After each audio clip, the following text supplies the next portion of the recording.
been talking about an organization that's helping change the lives of single mothers to gain a real sense of structure, balance, and strength in their lives. Here now is Penn State instructor, author, and board member from Empowering Women's Engagement Foundation, Dr. Scott Glenn. Welcome, Dr. Scott Glenn. How are you?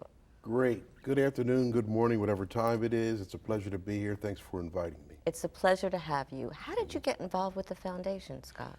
Well, I knew Dr. Cheryl back in grad school, and in the mid-2000s, she talked about forming this nonprofit organization.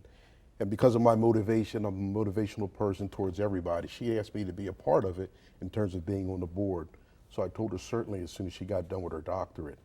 I find it particularly important, in my life to help people out, and I find gratitude in doing so from all different walks of life. And what a better chance than to help people, especially women that need this type of assistance. And I think it's important that there is a man on the board. I don't know what the whole board is composed of, but that there is a man on the board that is helping women, because I think that makes a difference too. What are some of the upcoming events? Because I know that the organization relies a lot on funds and fundraisers. So what are some of the fundraisers that are taking place? Okay, right now we're feverishly working on various people to help us sponsor these organizations and the things that are coming up within the fall as well as next year. In the fall, our next big move is to have the silent auction as well as the masquerade ball, which is very formal. You'll come in your formal dressing, your mask. Do you attend these? I shall attend, my wife and I, yes. And there'll be festivities such as prizes. There'll be a live band, Central Florida Zone. I want to be invited. Sure, here. you'll Okay, be invited. good. I think you're already on the list. And like I said, prizes.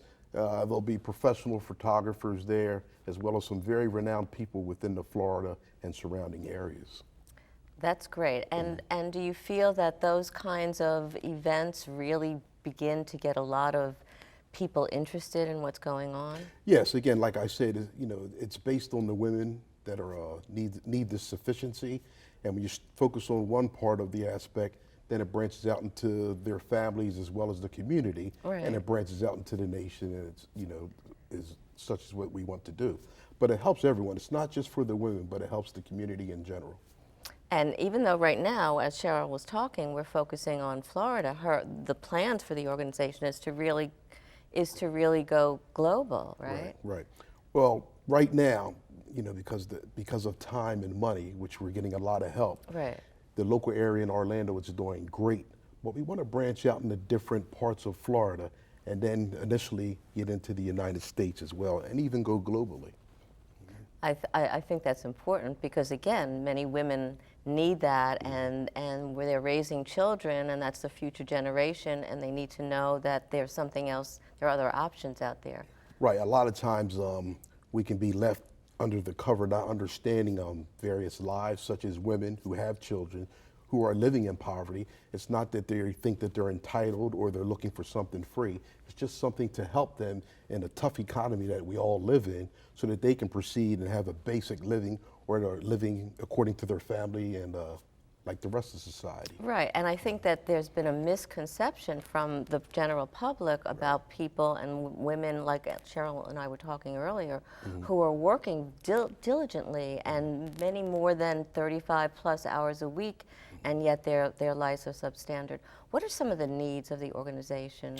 Right now, in general, since our organization is starting to grow, we have over 30 women, and now we're getting more.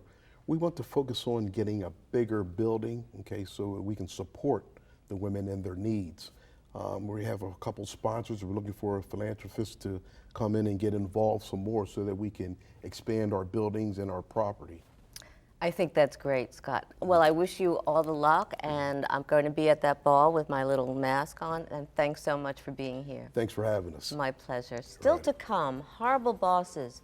Do they exist? So how do you deal with them? They do exist, and we'll tell you about that when we return.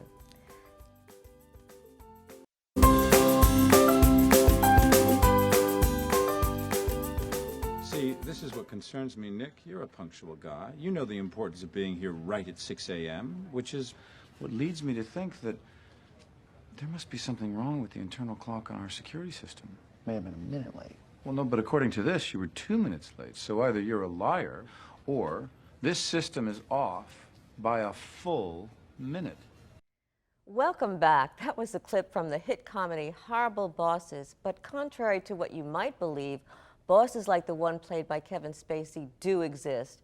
And here with advice on how to handle a horrible boss is best-selling author and radio host of The Business of Living, Scott Ventrella. Welcome. Did I pronounce it right? It was perfect. Thank you, Joanne. My pleasure.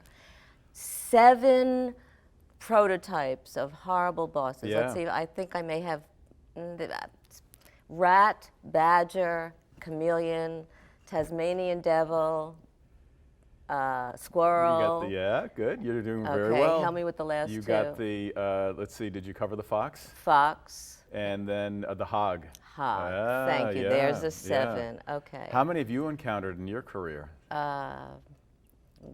Maybe too many. Yeah, same, exactly, yeah. So given those prototypes and those kinds of bosses that really do exist, Scott, which one is the most difficult that you think to work with? I would say actually the rat. And I'll tell you why. Because the rat is a sketchy character. The rat is untrustworthy. They are sneaky. They play fast and loose with the rules. And I'll tell you why it's so difficult, because I'm talking about they border on both ethics and sometimes, and I've come across this in my coaching experience, sometimes they'll actually slip into areas that are possibly illegal, but unethical for sure. Right. And Joanne, the reason why I say it's so difficult is because depending on the organization, publicly held companies generally will have a place that you can go to, an ethics hotline, an ombudsman, a chief ethics officer, human resources. And then you can, if you believe that there's something going on unethical, then you have at least those channels. Privately held companies, not so much. They don't have that. And, no. and also, you and I were talking, what if the person, the boss, is actually in cahoots with the human resources person or whatever? What opportunity or chances does somebody have, or recourse do they have That then? is and I've run across that before, by the way, where they tried to go through the human resources channel. The human resources tipped off the boss, and when they got back back to their office, they were reprimanded by the boss. They knew exactly. So HR was kind of, like you said, they were in cahoots. That is very, very difficult, and actually, it's very rare that I would say just select out. But there's not really much that you can do in that kind of a situation. Now, if there's something going on, again, where the behavior, it could be harassment, et cetera, you may have to go to outside external sources. Right, and you may have recourse for that. Exactly. But it's and hard it doesn't to usually end well either. It's hard to prove. Right. You have to have some kind of a paper trail, hard to prove.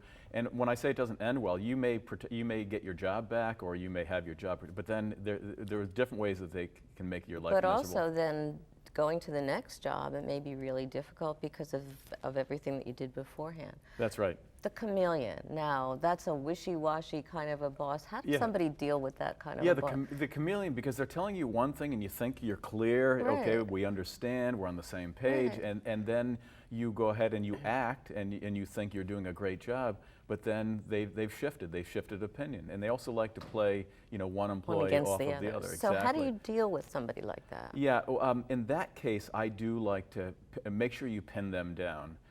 Yes. In writing, probably. Absolutely. Right. And you do it in a way, we're not talking in a lawyerly way. We're talking about, let me just clarify and confirm, your expectations.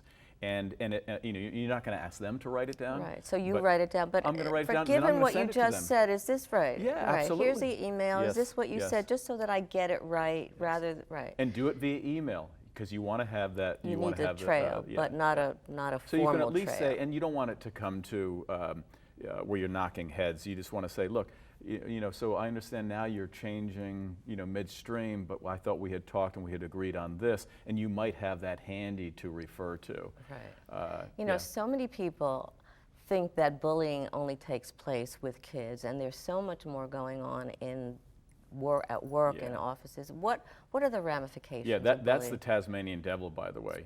Really? Yeah. Think Miranda Priestley and the Devil Wears Prada. Right. No, really, she was a bully. Kevin Spacey, a bully. Right. Bullies, ultimately they want control. They want control, and they will target an individual with ultimately just wanting to destroy them.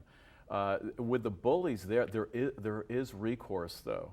And that's where, again, you do need evidence, and there's different ways to, you want to be able to collect that. Okay, but at least you're able to keep that trail so that you can be taken care of in some way. And again, you can either use your internal, if you trust your human resources, that is a good place to go. Right. You can go over their head if it's that bad, and I've seen that happen, or you can go, again, to an external source if it becomes so unbearable. Scott, you're such a resource of information, and I wish we had more time. Thanks so much for being here, and thanks so much for your great books. Thank you. I'm going to hold them up. Okay, thanks again. Thanks Thank for you, being Joanne. with us today on our next Power Your Life, tips on how to live your passion and walk on purpose with image and branding expert S. Renee. I hope you'll join us.